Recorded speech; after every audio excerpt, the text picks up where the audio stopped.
Generation gap. आजकल के जमाने में ये शब्द बहुत ही आम बन गया है। अक्सर ये देखा गया है कि जैसे जैसे बच्चे बड़े होते हैं वे माता पिता से दूर होते जाते हैं। जैसे जैसे समय बीतता है बच्चों और माता पिता के बीच का तालमेल कम होने लगता है, अंडरस्टैंडिंग में अंतर बढ़ने लगता है, डिफरेंसेस उजागर होने लगते हैं। इसका क्या कारण है?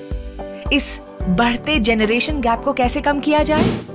स्टूडेंट्स के लिए आयोजित कार्यक्रम परीक्षा पे चर्चा में पीएम मोदी देश भर के छात्रों से सालाना जुड़ते हैं, उन्हें मोटिवेट करते हैं। उन्हीं चर्चाओं से हम ले आए हैं कुछ स्पेशल टिप्स हमारे एग्जाम वॉरियर्स के लिए। हर रिश्ते की बुनियाद दोस्ती होती है। वास्तव में माता पिता और बच्चे के बीच कम्युनिकेशन यानी खुलकर बातचीत होना बहुत जरूरी है। अपने बच्चों के साथ बेहतर संबंध बनाने और पीढ़ी के अंतर को पाटने के लिए आइए जानते हैं मोदी जी क्या सलाह देते हैं। मुझे पेरेंट्स से इस विषय पर बात करनी है। एक बात जो पेरेंट्स को डिसाइड करनी है, क्या वो बुढ़ापे की ओर जाना चाहते हैं या फिर अपनी उम्र कम करना चाहते हैं। और आप भी बेटा अपने मम्मी पापा को जरूर ये सवाल पूछना।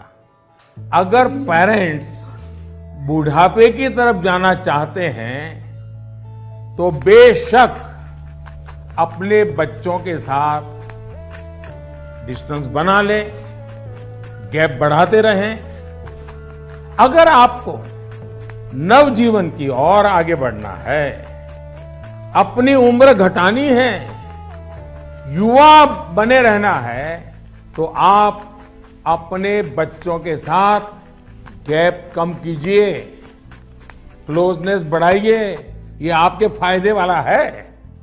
आप याद करिए, जब आपका बच्चा 1 साल की उम्र का था तो आप उसके साथ कैसे बातें करते थे? तब आप उसे हंसाने के लिए कैसी कैसी आवाजें निकालते थे। आप अपने चेहरे के भांति भांति के एक्सप्रेशन बनाकर कैसे उससे बात करते थे। ऐसा करते हुए क्या कभी आपने सोचा कि कोई देखेगा तो क्या कहेगा? कभी आपने सोचा कि लोग आपको ऐसा करते हुए देखेंगे तो ये कहेंगे ये कैसे चेहरे बना रहा है, कैसी आवाज निकाल रहा है? क्या कभी उस समय आपने ये सोचा कि आपके बच्चे के मन में क्या चल रहा होगा? आपको उस समय आनंद आया, इसलिए आपने ये किया। आपने किसी की परवाह नहीं की। यानी आप सब कुछ छोड़कर खुद एक बच्चे बन गए। बच्चे से खेलने के लिए आप खुद खिलौना बन गए और बच्चे के खिलौनों से भी उतना ही चाव से खेले। आप याद करिए, कभी आप घोड़ा बने होंगे, कभी बच्चे को पीठ पर बिठाकर चले होंगे, कभी कंधे पर बिठाकर घर भर घूमे होंगे, कभी 4 पैर करके चले होंगे। बच्चा रोया होगा तो उसे चुप कराने के लिए आप भी जुट-मुट कर रोए होंगे। तब आपको कोई फर्क नहीं पड़ता था कि देखने वाला क्या कहेगा, घर के बाकी लोग क्या कहेंगे, समाज क्या कहेगा, दोस्त क्या कहेगा, कुछ नहीं सोचा। क्या कभी सोचा था? आप उसका आनंद लेते हैं और ऐसा बच्चे के 5-6 साल की उम्र तक चलता रहता है। जैसे ही बच्चा थोड़ा बड़ा होता है तो एक लेवल पर मेंटेलिटी ऐसी हो जाती है कि माँ बाप बच्चे को डोमिनेट करना चाहते हैं, बच्चे को हर चीज सिखाना चाहते हैं। अचानक जो दोस्त थे वो दोस्त न रहकर बच्चे के इंस्ट्रक्टर बन जाते हैं और कभी कभी तो इंस्पेक्टर भी बन जाते हैं। साथियों, बच्चा जब बाहर की दुनिया में पैर रखता है तो बहुत सी बातें ऑब्जर्व करता है। घर में जो देखा था उससे कुछ ज्यादा, कुछ अलग, कुछ नया वो देखने लगता है। उस समय आपकी ये जागरूक जिम्मेदारी है कि उस नए वातावरण में आपका बच्चा और अधिक फले फूले और इसका उत्तम तरीका है कि आप उसके मन से जुड़े, उसके मन से ही करें और उसकी हर बात को इमोशनली अटैच होकर के सुने। ऐसे नहीं फोन कर रहे हैं और वो बोल रहा है, ऐसा नहीं होना चाहिए। बिल्कुल उसके साथ जुड़िए। आपको जो पसंद नहीं, अगर वो काम आपका बच्चा करके आया है तो उसको डांटिए मत, टोकिए मत, बस सुनते रहिए। सुनते समय उसको लगना चाहिए कि आप उसको कितना प्यार करते हैं। हाँ, लेकिन जो चीज अच्छी नहीं है उसको मन में रजिस्टर करके रखिए। और ये ग्रोइंग एज के बच्चों के लिए करना बहुत जरूरी होता है। आप जितना हो सके उसकी बात सुनिए, उसकी बात समझिए। आप इंस्ट्रक्टर बनकर उसे सुबह से शाम तक क्या करना है ये मत समझाइए। बार बार ये मत पूछिए कि मैंने ये कहा था, क्या क्या किया। बस अपनी आंखें खुली रखिए, कान खुले रखिए, उस पर ध्यान रखिए।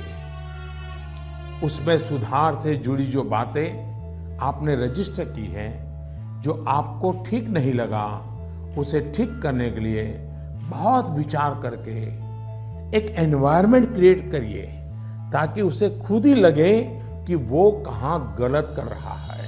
जब माँ बाप बच्चों के साथ हम उम्र बनकर ही जुड़ते हैं तो कोई इश्यू नहीं होता है। जैसे बच्चा कोई नया गाना सुन रहा है, कोई नया म्यूजिक सुनकर आनंद ले रहा है, तो आप भी उसके साथ उस आनंद में शामिल होने की कोशिश करिए।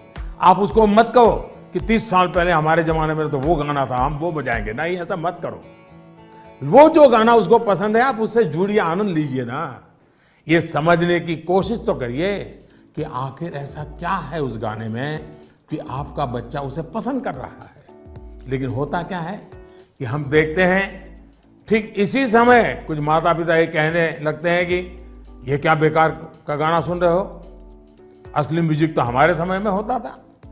अब तो जो बनता है वो सिर्फ शोर शराबा होता है। होता क्या है कि बच्चा आप पर आकर के आपको कोई बात बताता है।